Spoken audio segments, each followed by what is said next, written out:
At last, she said, we can have our martinis.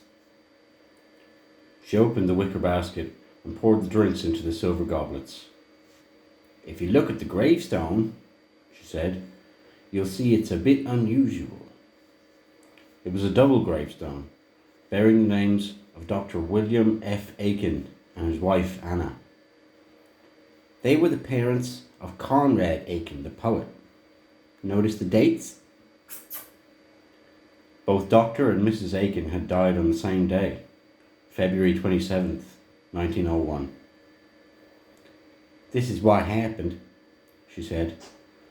The Aikens were living on Oglethorpe Avenue in a big brick townhouse. Dr. Aiken had his offices on the ground floor, and the family lived on the 2 floors above. Conrad was 11.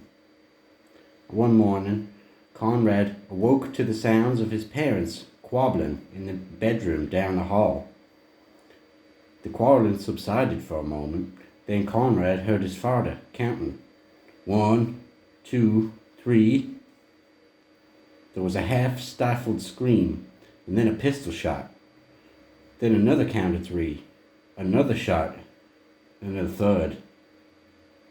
Conrad went barefoot across Oglethorpe Avenue to the police station, where he announced Papa has just shot Mama, and then shot himself.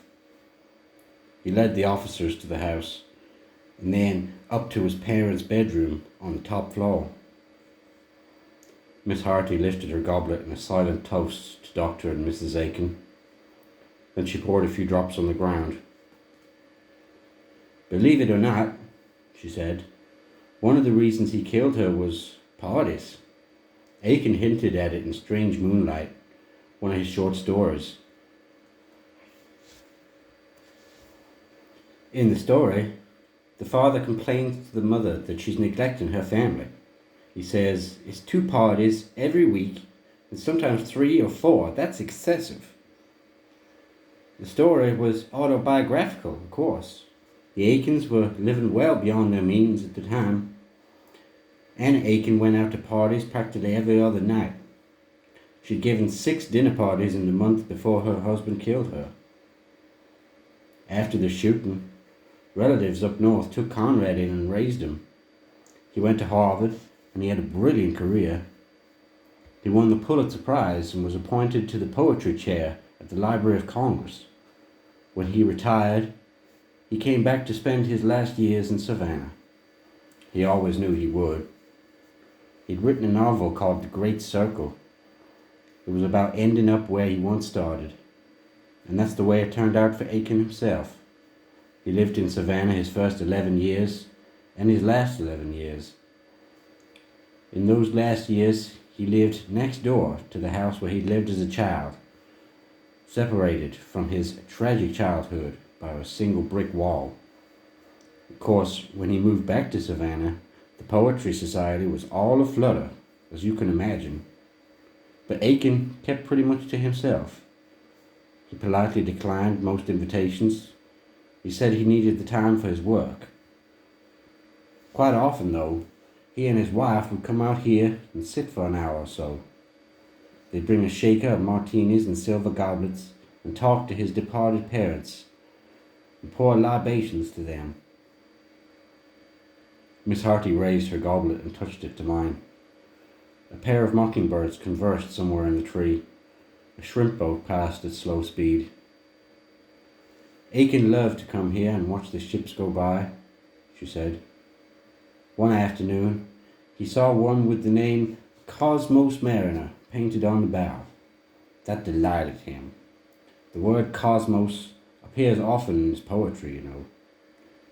That evening he went home and looked for mention of the Cosmos Mariner in the shipping news. There it was, in tiny type on the list of ships in port. The name was followed by the comment, destination unknown. That pleased him even more. Where is Aiken buried? I asked. There were no other gravestones in the enclosure. Oh, he's here, she said. In fact, we are very much his personal guests at the moment. It was Aiken's wish that people should come to this beautiful place after he died and drink martinis and watch the ships just as he did. He left a gracious invitation to that effect. He had his gravestone built in the shape of a bench. An involuntary reflex propelled me to my feet. Miss Harty laughed, and then she too stood up.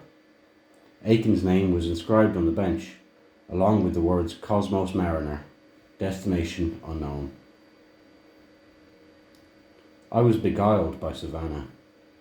The next morning, as I checked out of the hotel, I asked the desk clerk how I might go about renting an apartment for a month or so. Not right then, but soon perhaps. Dial bedroom, she said, on the telephone. BEDROOM. It's the number of a referral service for guest houses. They have listings. I suspected that in Savannah I had stumbled on a rare vestige of the Old South. It seemed to me that Savannah was in some respects as remote as Pitcairn, Ireland, the tiny rock in the middle of the Pacific, where the descendants of the mutineers of the HMS Bounty had lived in inbred isolation since the 18th century. For about the same length of time, 7 generations of Savannahans had been marooned in their hushed and secluded bower of a city on the Georgia coast. We are a very cousinly people, Miss Harty told me. One must tread lightly here. Everyone is kin to everyone else. An idea was beginning to take shape in my mind, a variation of my city-hopping weekends. I would make Savannah my second home. I would spend perhaps a month at a time in Savannah, long enough to become more than a tourist, if not quite a full-fledged resident. I would inquire, observe, and poke around wherever my curiosity led me, or wherever I was invited. I would presume nothing. I would take notes. Over a period of 8 years, I did just that, except that my stays in Savannah became longer and my return trips to New York shorter. At times, I came to think of myself as living in Savannah. I found myself involved in an adventure peopled by an unusual assortment of characters and enlivened by a series of strange events, up to and including murder. But first things first, I went to the telephone and dialed bedroom.